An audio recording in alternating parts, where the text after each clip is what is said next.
Former Top Gear presenter Jeremy Clarkson has revealed that he was rushed to a casualty ward with a mystery problem days after calling the NHS a creaking old monster.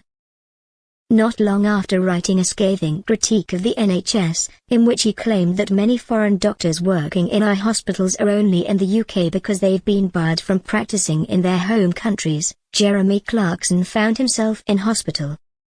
Writing in the Sunday Times, the former Top Gear presenter declined to specify exactly why he had required emergency treatment, simply saying that the procedure was DEFCON 1 painful, before joking that they had to chisel me off the ceiling with a spatula afterwards. Jeremy explained that he had, for many years, paid for private health insurance, but claimed he had become disillusioned with how often insurers tried to wriggle out of paying for various procedures. Instead, he decided to regularly put a sum of money into a dedicated bank account. However, when Jeremy found himself urgently needing medical care last weekend, he was a good 2-hour drive away from the nearest private healthcare provider. But that meant that he would be walking into an NHS hospital just hours after his column describing the health service as a creaking old monster had been published. He joked, "I had a very hot neck when I realized this and wondered if I should maybe tiptoe into the hospital in a Piers Morgan face mask." He worried that someone might urinate into his tea in an act of revenge, if not actually do him physical harm. However, the NHS medics were the very paragon of professionalism, and he emerged from the hospital the following morning no worse off for the experience. "It was okay," he said, "I've slept in way worse hotels."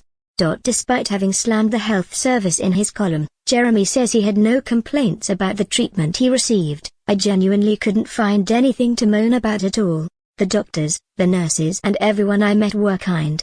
It was all spotless. Lunch was kids' food brilliant, and they even made me better, for which I shall be eternally grateful." But nevertheless, Jeremy maintains that the NHS is simply unaffordable at its current scale, and warns that the Chancellor will be forced to increase taxes in order to support it. "Rachel Reeves is going to have to fleece absolutely everyone for more cash," he predicted. "She came for the farmers last time around. This time, I wouldn't be surprised if she came after your children's pocket money. And of course, she'll tell us she needs more money for the NHS."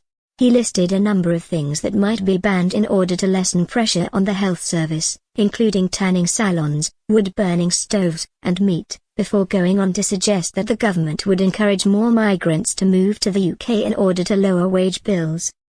He maintains, too, that the NHS needs to be radically restructured, if not scrapped altogether. "It's an excellent organization and the frontline staff are superb," he writes. "But in its current state, we as a nation cannot afford it.